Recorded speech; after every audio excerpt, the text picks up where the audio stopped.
possible charges, what charges are you referring to that could be brought?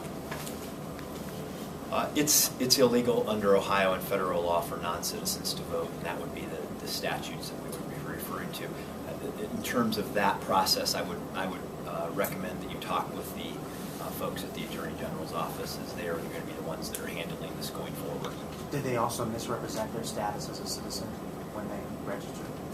Each case has a different set of facts surrounding it. Would they have had it checked off that they were U.S. citizens? Yes, you do. To register to vote, you have to attest that you are a qualified elector, and among those qualifications is that you are a U.S. citizen. Do you know whether or not attesting to that on that form could be a crime? Attesting to that, election falsification is a felony, yes. Can you describe a little more about how online registration would have caught this sooner than just Sure. go to your Board of Elections? Yes. Register? Because to register online, you have to use a driver's license number, right? To register in the paper system, you don't have to use a driver's license number. We can then take that information, bounce it against the BMV records, find out that the person was not eligible, then they would not have become registered. We could have flagged that, and we could have avoided this situation in all of those cases. Are these cases spread throughout Ohio? Is there a certain area of the state that it's in? Spread throughout Ohio, urban, rural, and we have a list of the counties where the registrations occur.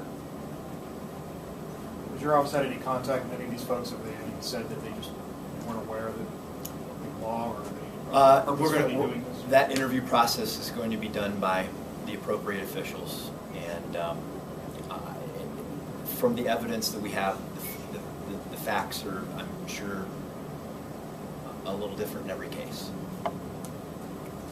Does online voting registration, does that requirement help those who use these roles and roles which might be political parties, and if so,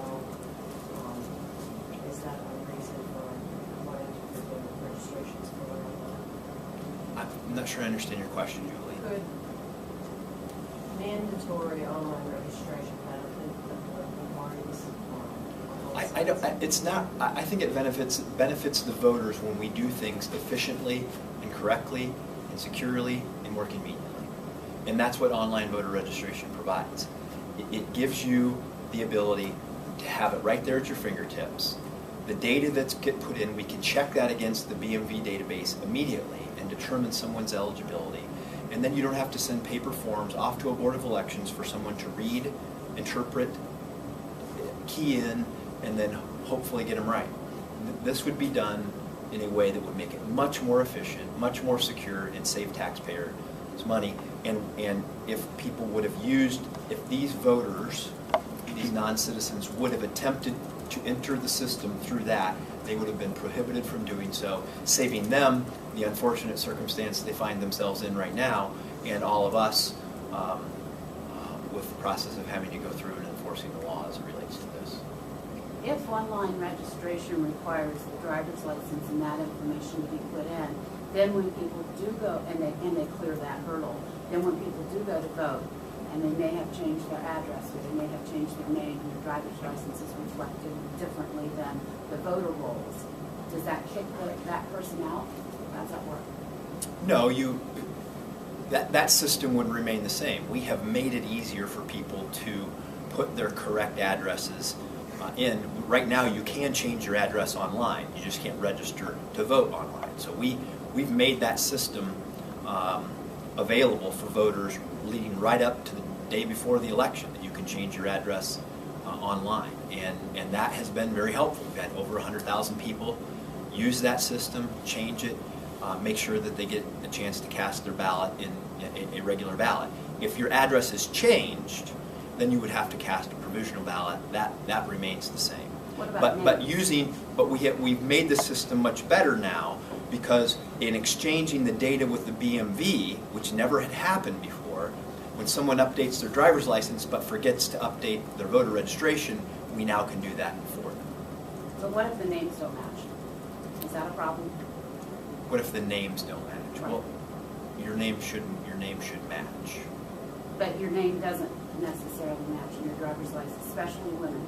Your name doesn't necessarily match. Well, we your would need you, driver's license, too. anytime you make a change, this has nothing to do with online voter registration, so let's get that straight. You're asking a question that has nothing to do with online voter registration. It's more of a logistics question. And we've tried to make it as easy as possible for people to update their address, update their name, all of those kinds of things. We've made it available right at their fingertips.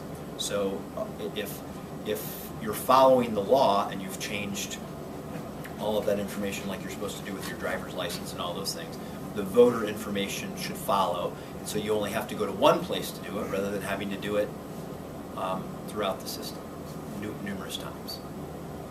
Your legal name may not fit on your driver's license. Your full legal name. The one that's in the voter rolls may not fit on your driver's license. Do you see what I'm saying? I don't. That you can only fit so many characters on the driver's license. So if you've got a married woman who goes by a hyphenated name, they may not be able to put their full name as it's registered on the voter rolls on their driver's license, and that will not match. To the best of my knowledge, this has not been an issue in any single case I'm aware of. You're asking a hypothetical question that we have no evidence in fact that has ever existed anywhere in the Ohio voting process. Secretary, the governor's getting ready to sign them